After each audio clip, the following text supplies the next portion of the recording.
अस्सलामुअलैकुम मोहतरम नाजरीन दोस्तों, हज यात्रियों के लिए बहुत ही बड़ी जानकारी लेकर के आए हैं। यदि आप या आपके कोई रिश्तेदार हज करने के लिए जा रहे हैं तो इसी वीडियो में बने रहिए। इस वीडियो को लाइक करके ज़्यादा से ज़्यादा शेयर भी कर दीजिए, जिससे कि ये जानकारी ज़रूरतमंदों तक पहुंच जाए। दोस्तों, हज यात्रा 2025 के लिए हज committee of India Mumbai circular में कहा गया है कि हज यात्रा के लिए चयनित हज यात्रियों को प्रशिक्षण देने के लिए मास्टर ट्रेनर के ऑनलाइन आवेदन करने के लिए 4 दिसंबर से 13 दिसंबर तक की तिथि निर्धारित कर ली गई है, जिसके लिए आवेदक का हज और उम्रा होना अनिवार्य बताया गया है। दोस्तों, 25 से 60 वर्ष की आयु पूरी कर चुके आवेदक ही आवेदन के लिए पात्र होंगे, जबकि इच्छुक आवेदक सर्कुलर में दिए गए दिशा निर्देशों के अनुसार ऑनलाइन आवेदन करने के बाद किए गए ऑनलाइन आवेदन की हार्ड कॉपी और एक फोटो और अपलोड किए गए सभी दस्तावेजों की कॉपी हज समिति के कार्यालय में जमा कर दें। उसके बाद चयनित हज ट्रेनरों को मुंबई हज कमेटी ऑफ इंडिया में ट्रेनिंग दी जाएगी, जिसके बाद वो हज ट्रेनर हज यात्रियों को ट्रेनिंग दे सकेंगे। दोस्तों, जो भी हज और उम्रा कर चुके हैं वो ही इसमें आवेदन कर सकते हैं। इसमें 25 साल से 60 वर्ष की आयु के बीच के लोग ही आवेदन कर सकते हैं। और बड़ी अपडेट एक ये भी है कि हज कमेटी ने हज 2025 के लिए आवेदन करने वाली महिलाओं को एक और मौका दिया है। जिन महिलाओं के घर के महरम का हज आवेदन स्वीकृत हो चुका है और उन्होंने पहली किस्त जमा कर दी है, पर उन्होंने किसी वजह से फॉर्म नहीं भरे हैं, इस कैटेगरी के लिए देश भर में 500 महिलाओं का कोटा है। ऐसी महिलाएं 9 दिसंबर तक हज के लिए आवेदन कर सकती हैं। बिहार समेत देश भर में 500 से अधिक आवेदन आ जाने पर इनका चयन लॉटरी से किया जाएगा। फॉर्म भरने के लिए पासपोर्ट का होना जरूरी है। पासपोर्ट की वैधता 15 जनवरी 2026 तक होनी चाहिए। ऑनलाइन फॉर्म सेंटर हज कमेटी ऑफ इंडिया की वेबसाइट hajcomity.gov.in पर उपलब्ध है। ये आप हज सुविधा ऐप पर भी अपना आवेदन कर सकते हैं।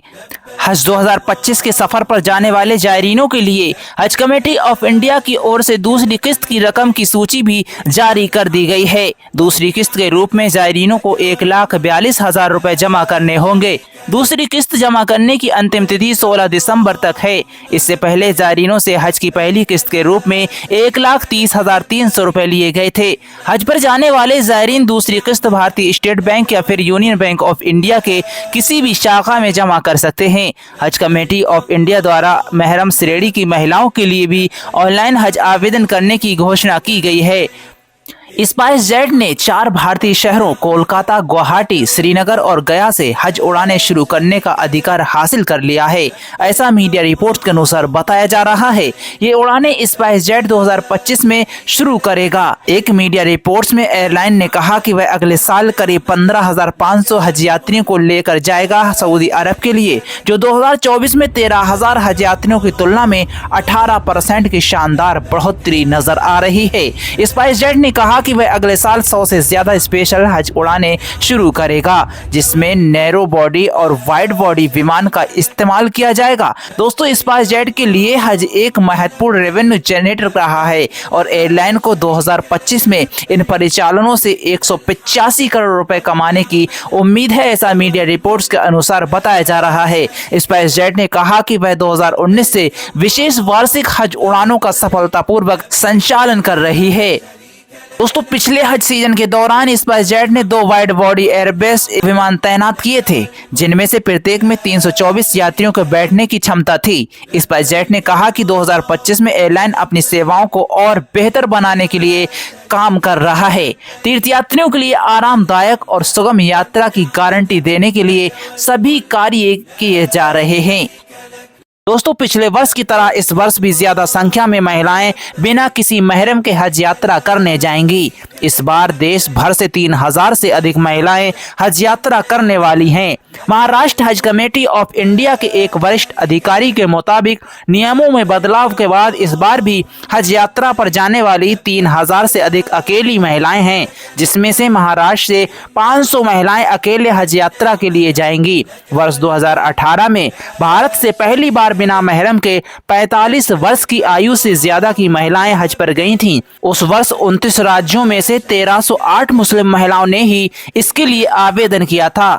अब ये संख्या दोस्तों 3000 तक पहुंच गई है। कितनी बड़ी खुशी की बात है। कमेंट सेक्शन में सुभान अल्लाह जरूर लिखें। 2018 से लेकर अब तक 6000 से अधिक महिलाएं बिना पुरुष रिश्तेदार के हज यात्रा कर चुकी हैं।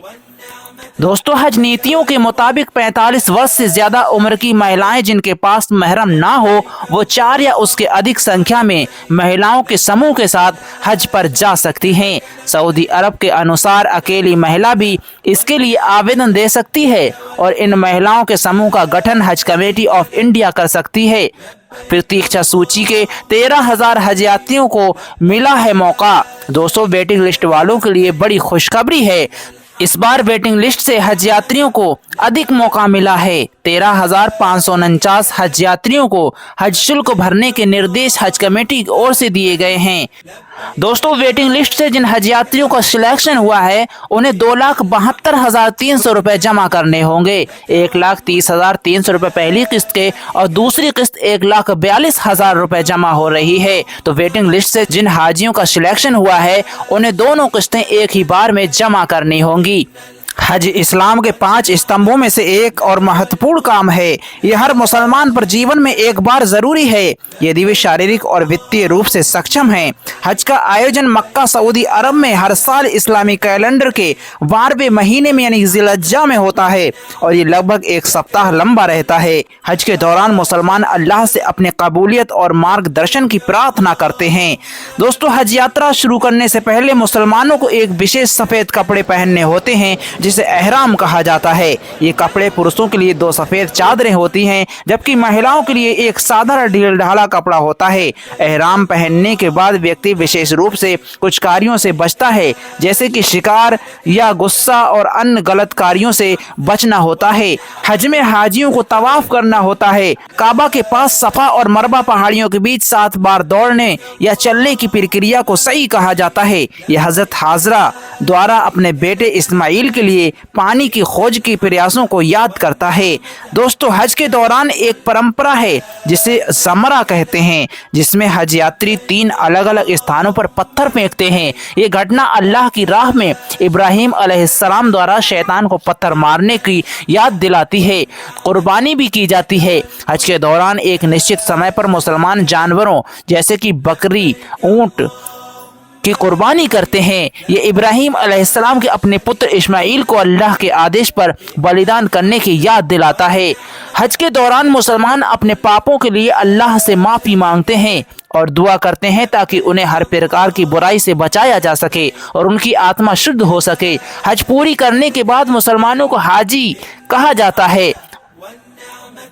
यह एक आशीर्वाद के रूप में माना जाता है कि उनकी प्रार्थना स्वीकार कर ली गई है और पापों की माफ़ी हो गई है।